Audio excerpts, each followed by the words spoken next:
একটা বুদ্ধি এলো। আমার কাছে তো একটু সুজি পড়ে আছে, তারপর কী আর করবো, সুজির প্যাকেটটা নিয়ে চলে এলাম। তারপরে সুজিটাকে ঢেলে দিলাম, তারপরে সব উপকরণগুলো দিয়ে করে দিলাম। এইদিকে আমার বর বলতে গেলে তাড়াতাড়ি কর, আমার খিদা পাচ্ছে, আমি বসে আছি, তাড়াতাড়ি কর। তো এই জন্য আমি একা একাই সুজিটা বানিয়ে নিলাম।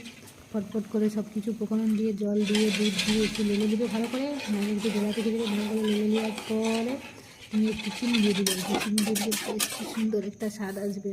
চিনিটা দিয়ে দিলে তারপর সুন্দর মিষ্টি মিষ্টি লাগবে আর কি। এবার তোমার ঘরে যা যা উপকরণ আছে আর কি, বাদাম নিয়ে আমার করে এগুলোই ছিল। আমিও সব কিছু উপকরণগুলোকে বের করে দিলাম একের পরে, সবগুলো বের করে দেওয়ার পরে একটা পাত্রে একটু লেখে কুচি কুচি করে দিলাম। এদিকে আমার গল্পটি লে তাড়াতাড়ি লে, আমার খিদা পাচ্ছে, আমি তো বসে আছি। আমি বলি তুমি বসে থাকো, আমি হয়ে গেছে। এইদিকে আমার সবজি রান্না কমপ্লিট। আমি বলি তুমি, আমি যাচ্ছি, চালাম। ফাইনালি আমাদের লাঞ্চ রেডি। দেখো মামুন বানিয়েছে গরমা গরম ভেজিটেবল পরোটা, তার সাথে চানার তরকারি আর সুজির হালুয়া। তো দেখি তুমি খেয়ে বলো কেমন খেতে লাগছে আগে বলো তো। আরে খেয়ে তো বলো কেমন লাগছে, অনেক কষ্ট বানিয়েছি। আর সুজির হালুয়াটা